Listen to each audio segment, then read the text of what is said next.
ሰላም ጤና ይስጥልን ውድ ሪፖርተር ተከታታዮች የሰዓቱን ዜናዎች ቀጥዬ ያሰማችኋለሁ። በቅድሚያም አርዕስተ ዜና። በትግራይ ክልል ህዝብ ላይ እየተካሄደ ነው የተባለውን አፈና የሚቃወም ሰላማዊ ሰልፍ የፊታችን ቅዳሜ ተጠርቷል። IMF ብሔራዊ ባንክን በካፒታል ለማጠናከር እቅድ የሚያዘጋጅ የጋራ ኮሚቴ መቋቋሙን ይፋ አድርጓል። ሌሎችንም ይዘናል። አብራችሁን ቆዩ።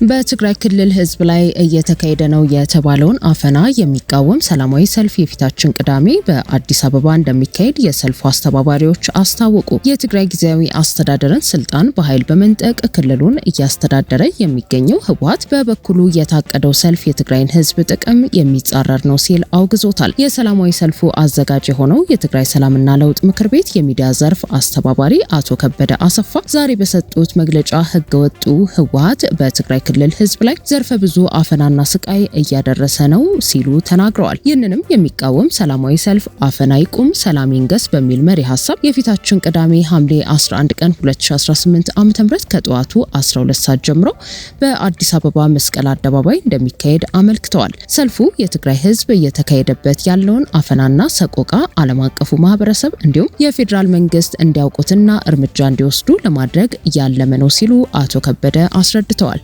ሰልፉ ላይ በአዲስ አበባ ከሚገኙ የትግራይ ተወላጆች በተጨማሪ መላው ሀገር ወዳድ ኢትዮጵያዊ እንዲሳተፍና ድምጹን እንዲያሰማም ጥሪ አቅርበዋል። የክልሉን ስልጣን የያዘው ህወሓት በክልሉ ኮሚኒኬሽን ጉዳዮች ቢሮ አማካኝነት የታቀደውን የአዲስ አበባ ሰልፍ የሚያወግዝ መግለጫ በዛሬው ዕለት አውጥቷል። የክልሉ ኮሚኒኬሽን ጉዳዮች ቢሮ ባወጣው መግለጫ በአዲስ አበባ ከተማ ሊካሄድ የታቀደውን ሰልፍ በትግራይ ህዝብ ብሔራዊ ጥቅምና ፍትሃዊ ትግል ላይ ያነጣጠረ ነው ሲል ወቅሷል። የሰልፉ አስተባባሪዎችና ተሳታፊዎች ከድርጊታቸው እንዲቆጠቡም ጥሪ አቅርቧል። የታቀደው ሰልፍ የፌዴራል መንግስት በክልሉ ላይ ያሳለፋቸውንና ወደፊትም ሊያሳልፋቸው ያቀዳቸውን የደህንነት ውሳኔዎች የሚደግፍ እንደሆነ የገለጸው የኮሚኒኬሽን ቢሮ በአዲስ አበባ ከተማ የሚኖሩ የትግራይ ተወላጆች ይህንን ሰልፍ በማስተባበር የፌዴራሉን መንግስት ለመደገፍና የትግራይን ጥቅም ለመጻረር በመንቀሳቀስ ላይ መሆናቸውን ገልጿል። የክልሉ ኮሚኒኬሽን ቢሮ አክሎም በሰልፉ ዝግጅት ላይ የሚሳተፉና የሚያስተባብሩ አካላት ጉዳዩን በጥልቀት እንዲያስቡበት የጠየቀ ሲሆን ከዚህ ተግባራቸው ባይቆጠቡ በጊዜ ሂደት ከታሪክ ከሞራልና ከህግ ተጠያቂነት አያመልጡም ሲል አስጠንቅቋል። በመጨረሻም በመላው ዓለም የሚገኙ የትግራይ ተወላጆችና የክልሉ ህዝብ ወዳጆች የተባለውን ሰልፍ እንዲያወግዙና ከክልሉ ጎን እንዲቆሙ ቢሮ ጥሪውን አስተላልፏል። ዓለም አቀፉ የገንዘብ ተቋም IMF የኢትዮጵያ ብሔራዊ ባንክን በካፒታል ለማጠናከር የሚያስችል እቅድ ለማዘጋጀት የጋራ ኮሚቴ መቋቋሙንና እቅዱ በመስከረም ወር 2019 ዓ.ም መጨረሻ ድረስ እንዲጠናቀቅ መርሃ ግብር መያዙን ይፋ አድርጓል። የካፒታል ማጠናከሪያ እቅዱ ብሔራዊ ባንክ የወርቅ ግብይት ዘርፉ ላይ በተመሳሳይ ወቅት ያደርጋቸዋል ከተባሉ መዋቅራዊ ማሻሻያዎች ጎን ለጎን እንደሚከናወን ተጠቁሟል። ባንኩ ለባህላዊ የወርቅ አምራቾች ከዓለም አቀፍ ገበያ ዋጋ በላይ ሲከፍል የነበረውን የዋጋ ፕሪሚየም ደረጃ በደረጃ ለማስቀረት የሚያስችለው እቅድ በመስከረም ወር 2019 ዓ.ም ከማሻሻያዎቹ መካከል እንደሚገኝበት IMF ገልጿል። በዓለም አቀፉ ተቋም የግምገማ ሰነድ ላይ የተጠቀሰው የባንኩ የ2017 በጀት ዓመት ሪፖርት እንደሚያሳየው ከዓለም አቀፍ የወርቅ ዋጋ በላይ ለፕሪሚየም ክፍያ ብቻ 57 ቢሊዮን ብር ወጪ ተደርጓል ተብሏል። በዚህ ምክንያት ባለስልጣናቱ ባንኩ ብቸኛ የባህላዊ ወርቅ አውጪዎች ገዢ ሆኖ የሚጫወተውን ሚና እንደገና ለማዋቀር ከውሳኔ ላይ መደረሱ ተጠቁሟል። ሰነዱ እንደሚያትተው ኢትዮጵያ ከIMF ጋር በገባችው የኢሲኤፍ የተራዘመ የብድር ስምምነት መርሃ ግብሯ ስር የገባችው ቃል ኪዳን አካል አድርጋ በብሔራዊ ባንክ ለወርቅ አቅራቢዎች ከገበያ በላይ የሚከፈለውን ፕሪሚየም ቀስ በቀስ ለማስቀረት ተስማምታለች ተብሏል።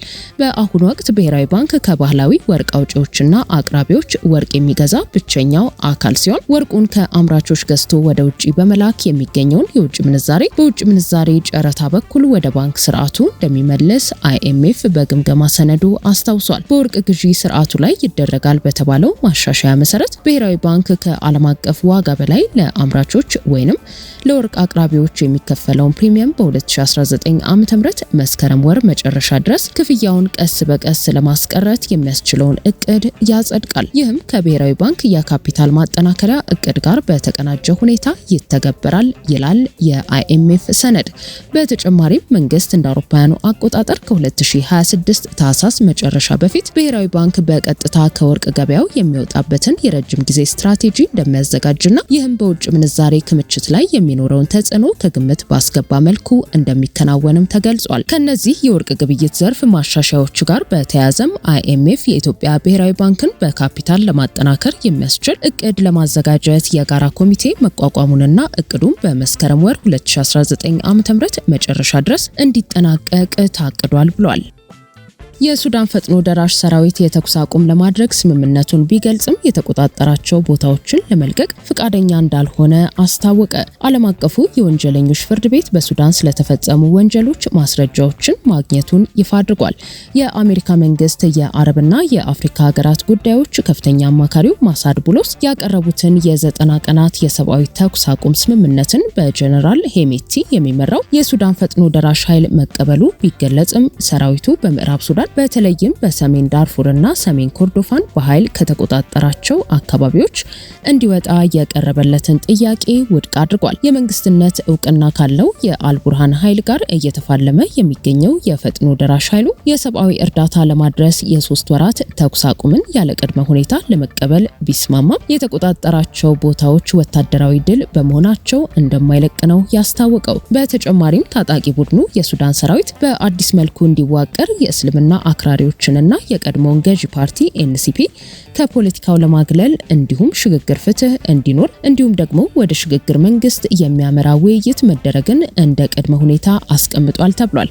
የሱዳን ጦር ኃይል መሪ አብዱል ፈታህ አልቡርሃን የሚመሩት የሉዓላዊ ምክር ቤት በበኩሉ የተቀናቃኝ ኃይሎቹ ጦርነቱ ከተጀመረበት የፈረንጆቹ 2023 ጀምሮ በኃይል ከያዟቸው ቦታዎች ሙሉ በሙሉ እንዲወጡ ይፈልጋል። የአሜሪካው መልእክተኛ ማሳድ ቡሎስ ውይይቶች ገና በሂደት ላይ መሆናቸውንና በሁለቱ ወገኖች መካከል ሙሉ ስምምነት ላይ አለመደረሱን ገልጸዋል። ይህ በእንዲህ እንዳለ ዓለም አቀፉ የወንጀለኞች ፍርድ ቤት በሱዳን ውስጥ በተፈጸሙ ወንጀሎች ምርመራ ትልቅ ስኬት ማስመዝገቡን የገለጸ ሲሆን ፍርድ ቤቱ በሱዳን ዳርፉር ግዛት ከ2023 የፈረንጆቹ ዓመት ጀምሮ የተፈጸሙትን የዘር ማጥፋት ወንጀሎች ከከፍተኛ የጦር መሪዎች ጋር የሚያገናኝ ጠንካራ ማስረጃ እንዳገኘ አስታውቋል። የዓለም አቀፍ የወንጀለኞች ፍርድ ቤቱ ምክትል አቃቢ ሕግ ናዛት ሻሚም ካን ለመንግስታቱ ድርጅት የጸጥታው ምክር ቤት በሰጡት ማብራሪያ በ2023 አልጀነይን እና በ2025 በኤልፋሽር የተፈጸሙ ግድያዎች፣ አስገድዶ መድፈርና ሌሎች የሰብአዊ መብት ጥሰቶች በቀጥታ ከከፍተኛ አመራሮች ጋር የሚያገናኝ ነው ብለዋል። በ2005 በዳርፉር የታየው አሰቃቂ የተባለ የዘር ማጥፋት ወንጀልና ሰቆቃ ዛሬም በተመሳሳይ መልኩ የተደገመ መሆኑን ምስክሮች አስረድተዋል ያለው ፍርድ ቤቱ የሰሜን ኮርዶፋን ግዛት ዋና ከተማ በሆነችው በአል ኡበይድ ከተማ ላይ የተደቀነው የጦርነት ስጋት ሌላ ታላቅ የሰብአዊ መብት ረገጣና የዘር ማጥፋት ወንጀል እንዳያስከትል ከፍተኛ ስጋት እንዳላቸው እንዲሁም ዓለም አቀፉ ማህበረሰብ አስቸኳይ እርምጃ እንዲወስድ ጥሪ አቅርቧል። ውድ ሪፖርተር ተከታታዮች የሰዓቱ ዜናዎቻችን እነዚህ ነበሩ። ስላደመጣችሁን ከልብ እናመሰግናለን።